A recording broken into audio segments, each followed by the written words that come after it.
Vous écoutez Les Chroniques de Chicago, une campagne du jeu de rôle Vampire la Mascarade, 5e édition.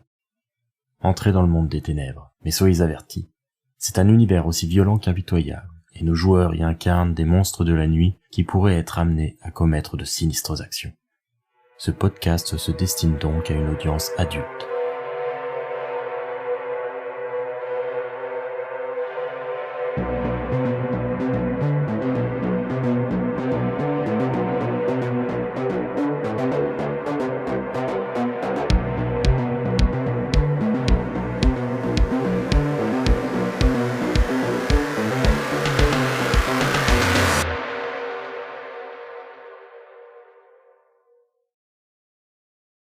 Subitement, presque comme si elle se réveillait d'un sommeil sans rêve, Luisa Morales sursaute et ouvre ses yeux en grand.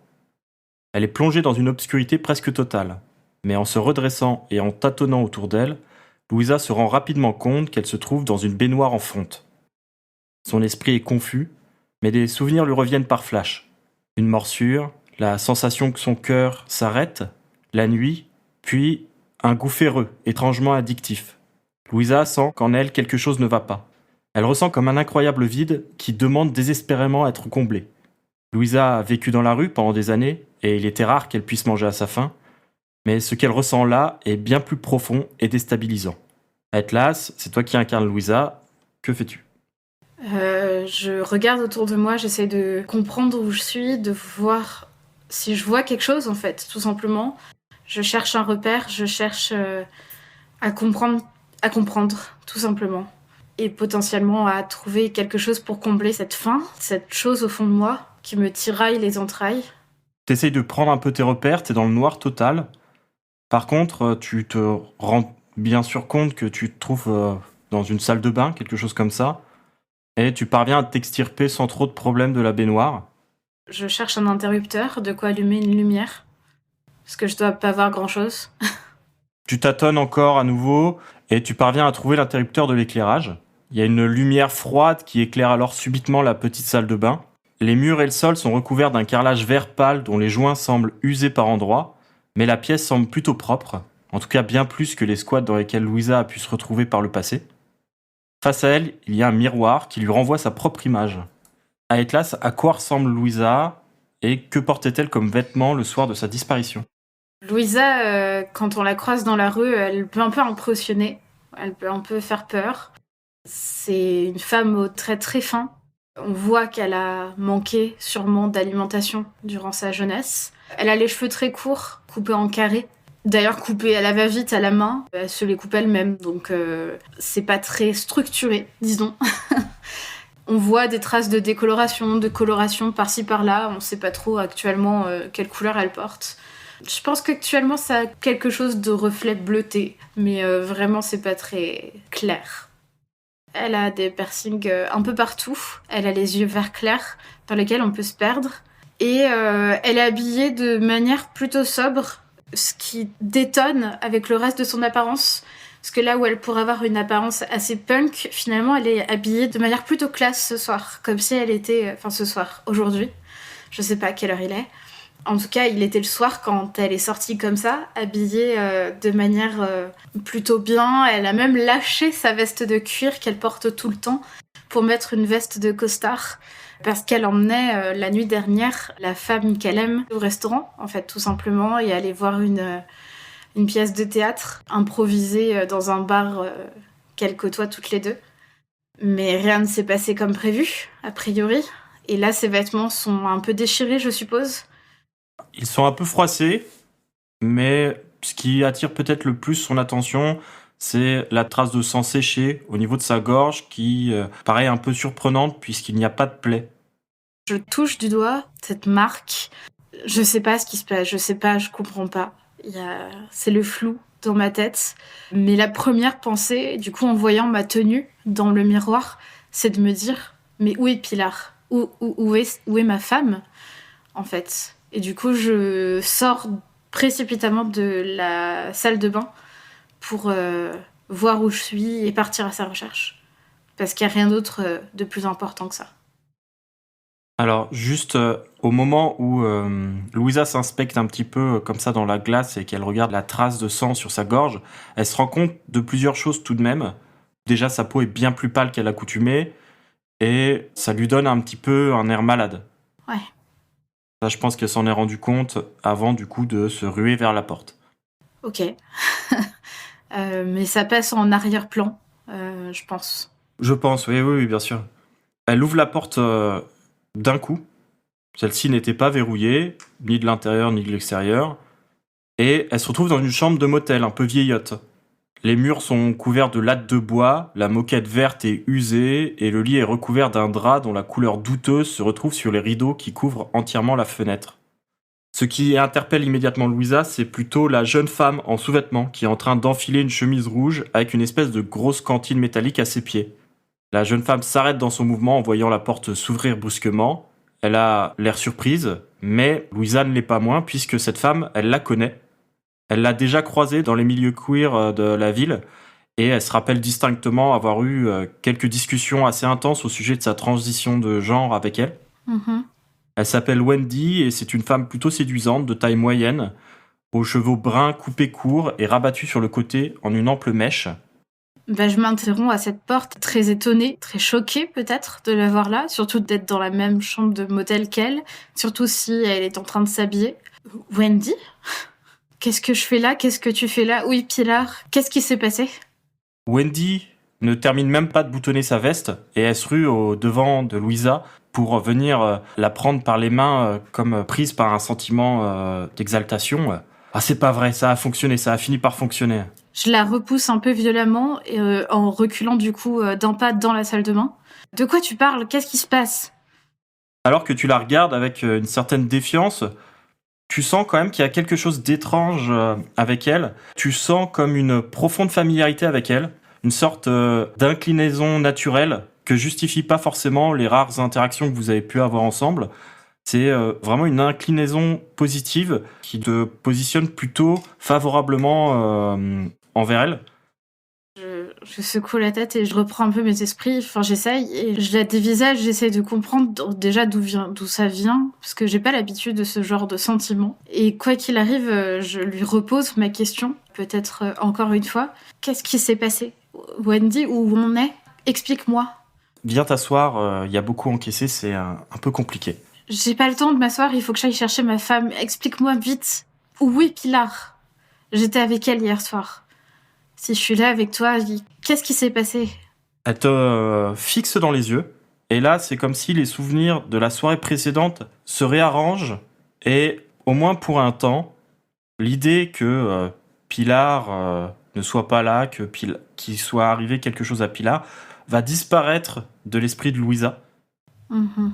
Ça change un petit peu son appréhension de la situation. Pour elle, dans son esprit, elle était allée voir un spectacle seule. Elle avait vu Wendy plus tard. Elle a un vague souvenir de la rue derrière la salle de spectacle. Elle a un vague souvenir du coup aussi de la violence qu'elle a pu ressentir au moment où des crocs se sont penchés sur elle. Mais la situation de Pilar dans ce récit est complètement mise de côté, comme si il n'y avait pas à se soucier de ça pour le moment. Mais là, pour le moment, Louisa est peut-être rassurée par l'idée que, a priori, il n'y a pas de souci avec Pilar, et juste, il s'est passé quelque chose hier soir, et Wendy est liée à tout ça. Du coup, j'ai un peu la tête qui tourne, je pense. Je refais un pas en avant vers Wendy en me tenant au contour de la porte. Et je regarde Wendy et je dis « Qu'est-ce qu'on fait là ensemble ? Qu'est-ce qui s'est passé ? J'arrive pas à me souvenir. » Allez, viens avec moi. Elle te prend par le bras, et elle vient t'aider à t'asseoir sur le lit. Je la laisse faire. Bon, je dois être totalement franche avec toi. Il s'est passé quelque chose hier soir, mais pas ce que tu sembles imaginer. Je t'ai fait un cadeau. Un cadeau ? Oui, voilà. À partir de maintenant, tu es une kénite. Tu vas pouvoir t'extirper de ton cocon mortel pour laisser épanouir ce que ce corps refusait de laisser voir au monde. Une kénite ? De quoi tu parles ? Je comprends pas, De quoi tu parles ? Les gens nous appellent assez vulgairement des vampires, mais nous sommes les descendants d'une lignée divine qui remonte à l'origine des temps. Tu ne vieilliras plus, tu pourras récupérer de n'importe quelle blessure, tu développeras des pouvoirs plus puissants que ce dont tu as jamais pu rêver. Tout ça, c'est quelque chose que je t'ai offert car je t'ai choisi. Je sais que tu es quelqu'un qui mérite ce don. Toi, tu sais ce que c'est que se battre pour exister, pour affirmer qui tu es. Moi et mes alliés, nous sommes justement dans une situation où on a des ennemis qui incarnent tout ce que tu détestes et je suis sûr que tu feras des merveilles à nos côtés. Au fur et à mesure qu'elle parle, je me recule sur le lit, tout en restant assise, mais un peu en me roulant en boule contre la tête de lit, assise contre la tête de lit, le dos plaqué contre le mur, à fixer Wendy. Je pense que pour une des premières fois de ma vie, je suis aussi perdue qu'à mon adolescence, et peut-être encore plus perdue que le jour où je suis partie de chez moi. Je la fixe, je la lâche pas du regard et je lui dis mais pourquoi moi? Pourquoi ça? Mais les vampires n'existent pas. De quoi tu parles? J'ai envie de te croire. Je sens que tu as raison. Mais pourquoi tu m'as fait ça? J'étais heureuse pour la première fois de ma vie. Et maintenant, ça va tout changer?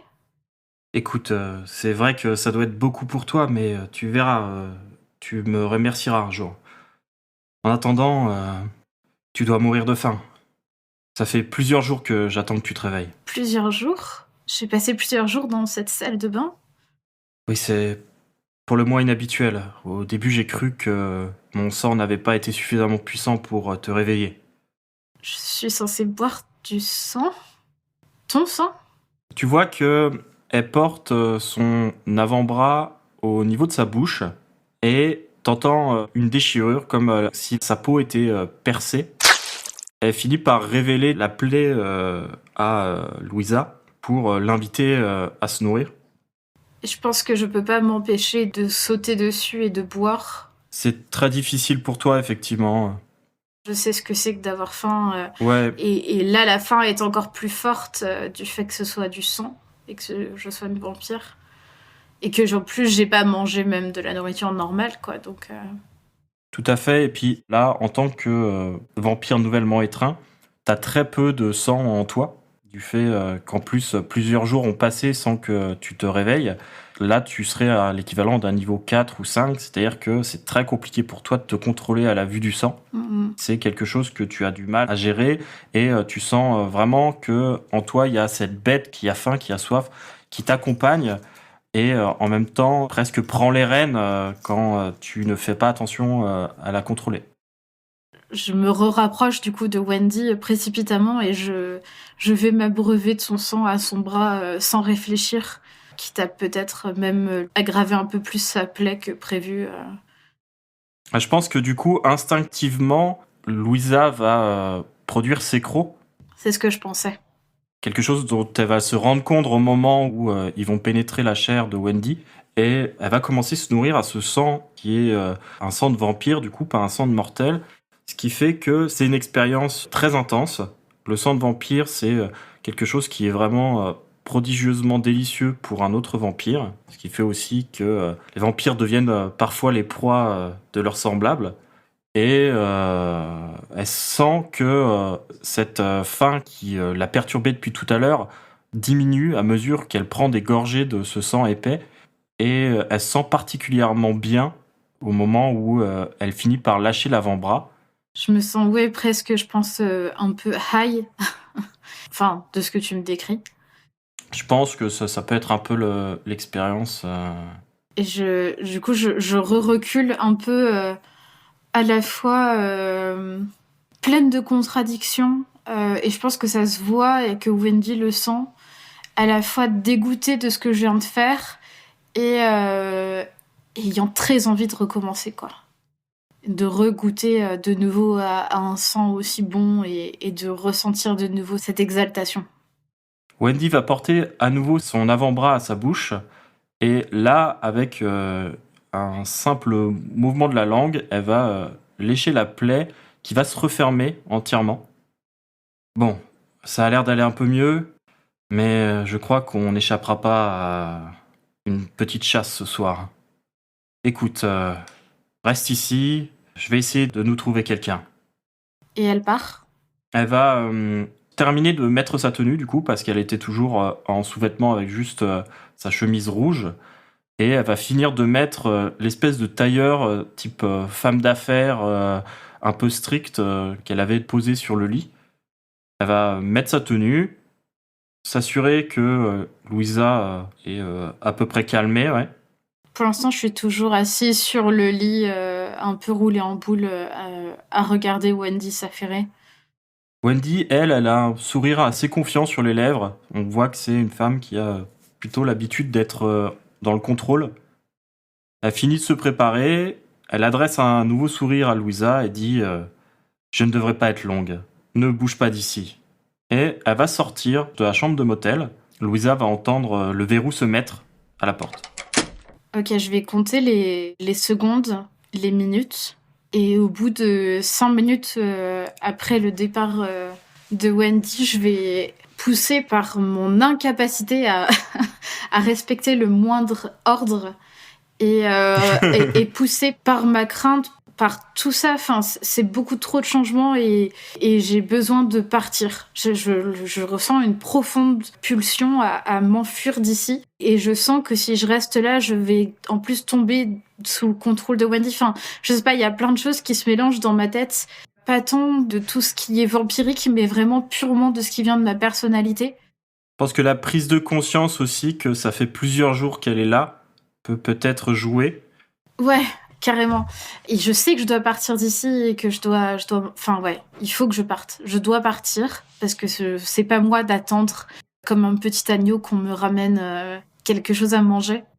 Et donc, je vais essayer de sortir de là. Et donc pour ça, ça veut dire sûrement essayer de crocheter cette porte ou de la casser très violemment. Je ne sais pas lequel me semble le plus évident sur le moment. Alors, c'est pas une porte qui est très sécurisée, et Louisa, elle possède 3 en dextérité et 2 en larcin, ce qui est tout à fait suffisant pour estimer qu'elle parvient à ouvrir cette porte sans problème. Ok. Bah je crochette du coup la porte, parce que j'en ai crocheté 1000 des comme ça. Les portes de motel vides pour pouvoir dormir à l'abri un soir d'hiver. J'en ai déjà crocheté des milliers. Et donc du coup, je sors de ce motel et je pars en courant. J'essaye de repérer où je suis. Est-ce que je connais ce motel ? Est-ce que je sais où je suis dans Chicago ? Est-ce qu'on est encore à Chicago même ? Le motel en lui-même ne te dit rien. Par contre, tu vois les panneaux un petit peu dans la rue qui indiquent des grandes directions qui te sont familières. Ok. Donc même si c'est un peu compliqué de s'orienter et puis de se déplacer dans une ville américaine à pied, Louisa a plutôt l'habitude Ouais. et devrait pas avoir trop de soucis à retrouver son chemin. Ok, et ben je pars en courant en direction du centre-ville et en direction surtout des quartiers que je connais, des quartiers dont je viens, qui a priori... C'est South Chicago. Ouais, c'est ça, il me c'est semble. Chicago. Ouais, c'est ce que j'étais en train de regarder. Voilà, donc tu te diriges vers South Chicago, du coup, a priori, pour retrouver peut-être l'appartement de Pilar. Oui, je vise carrément notre appartement en premier pour rentrer à la maison, quoi. Très bien. Surtout que je sais que Wendy n'a jamais été chez moi et ne connaît pas normalement d'où je viens.